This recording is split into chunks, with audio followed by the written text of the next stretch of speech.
Rocket के चारों हिस्से अलग होने के बाद अब चांद तक कैसे पहुंचेगा चंद्रयान-3? कौन सा इंजन है वो जो चंद्रयान-3 को चांद तक लेकर जाएगा?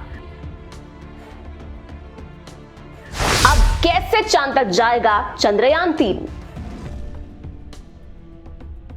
दोस्तों, जैसा कि हम अपनी पिछली वीडियोस में आपको बता चुके हैं कि चंद्रयान-3 के लॉन्च के 16 मिनट 15 सेकंड के अंदर ही इसरो ने booster rocket, heat shield, liquid engine and cryogenic engine को मशीनों से अलग करके गिरा दिया था और चंद्रयान-3 को पृथ्वी की कक्षा में प्रवेश करवा दिया था।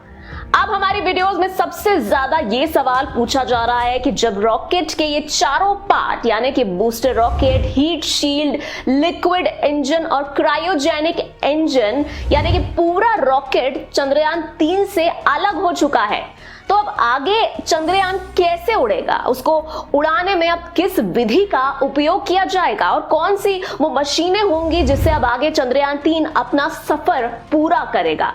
और इस खास चंद्रयान-3 सीरीज में हम आपके उन्हीं सवालों के जवाब दे रहे हैं। जी हाँ, तो चलिए जानते हैं इस सवाल का जवाब स्टेप बाय स्टेप और विस्तार से। तो इसका सीधा सा जवाब है, पृथ्वी की कक्षा में प्रवेश करने के बाद प्रोपल्शन मॉड्यूल की सहायता से इसरो इसको आगे उड़ाएगा। जी हाँ, पृथ्वी की कक्षा में प्रवेश करने के बाद प्रोपल्शन मॉड्यूल के सौर पैनल जो थे वो खुल गए हैं और चंद्रयान पृथ्वी के चक्कर लगाना चंद्रयान ने शुरू कर दिया है। प्रोपल्शन मॉड्यूल में ईंधन भी भरा गया है और सौर पैनल में भी लगे हुए हैं। इस ईंधन और सौर ऊर्जा की सहायता से मदद से ही प्रोपल्शन मॉड्यूल जो है वो आगे बढ़ेगा। चंद्रयान-3 के प्रमुख 3 हिस्से हैं। जी हाँ, अंग्रेजी और तकनीकी भाषा बोलने वाले इस हिस्से को मॉड्यूल भी कहते हैं। आइए जानते हैं वो 3 हिस्से कौन से हैं। देखिए, पहला जो हिस्सा है वो उड़ाने वाला हिस्सा है जिसे हम कहते हैं प्रोपल्शन मॉड्यूल। दूसरा जो हिस्सा है वो उतारने वाला हिस्सा है जिसे लैंडर मॉड्यूल कहा जाता है और तीसरा और अंतिम हिस्सा घूमने, घुमाने और जानकारी जुटाने वाला हिस्सा जिसे कि रोवर कहते हैं। प्रोपल्शन चंद्रयान को पूरी शक्ति से उड़ाकर धरती से अंतरिक्ष में पहुंचाएगा और चांद तक का सफर करवाएगा।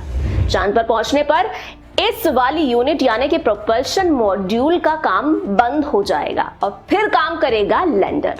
जी हाँ, उस पूरे सेटअप को चंद्रमा की जमीन पर उतारने का काम करेगा लैंडर और अपने साथ लेकर उतरेगा रोवर को। रोवर में 4 चक्के लगे होंगे। रोवर घूमेगा, फोटो खींचेगा, वीडियो बनाएगा। छोटे में कहें तो 14 दिन तक वो संपूर्ण जानकारियां जुटाएगा। पृथ्वी की कक्षा में प्रवेश करने के बाद प्रोपल्शन मॉड्यूल को इसरो हर 1 से 2 दिन में फायर करेगा और गुरुत्वाकर्षण बल का प्रयोग करते हुए चंद्रयान-3 को अंडाकार चक्कर लगवाकर आगे बढ़ाएगा। मैन्यूवर्स के जरिए चंद्रयान मैन्यूवरिंग करके अपने इलिप्टिकल पाथ यानी कि अंडाकार रास्ते का दायरा धीरे धीरे बढ़ाएगा। हर चक्कर पहले से बड़ा होगा, ये सभी चक्कर अंडाकार होंगे। हर चक्कर पहले से थोड़ी दूरी पर होगा। तो इस तरह से इसरो चंद्रयान-3 को धीरे धीरे पृथ्वी से दूर भेजेगा। पृथ्वी के लगभग चंद्रयान 30 से 31 दिन तक चक्कर लगाएगा और उसके बाद स्पेसक्राफ्ट ऑर्बिट ट्रांसफर करेगा और 6 दिन तक चंद्रमा की तरफ बढ़ेगा और इसके बाद स्पेसक्राफ्ट पृथ्वी की कक्षा से निकल करके चंद्रमा की कक्षा में आ जाएगा। 13 दिन तक स्पेसक्राफ्ट चंद्रमा के चक्कर लगाएगा। चंद्रयान-3 को अब चांद की कक्षा में अंडाकार घुमाया जाएगा और फिर धीरे धीरे चांद के पास ले जाया जाएगा। इसके बाद चंद्रमा की बाहरी सतह से 100 किलोमीटर ऊपर प्रोपल्शन मॉड्यूल से लैंडर अलग हो जाएगा। प्रोपल्शन मॉड्यूल ही लैंडर को इस स्टेज तक लेकर के आता है। इसके बाद लैंडर चंद्रमा के ऊपर एक कक्षा में अपनी स्पीड कम करना शुरू करेगा और करीब 40 दिन बाद यानी कि 23 या 24 अगस्त तक लैंडर और रोवर चांद के साउथ पोल पर उतरेंगे और रोवर 14 अर्थ दिन यानी कि चंद्रमा की सतह पर एक्सपेरिमेंट यहां पर करेगा।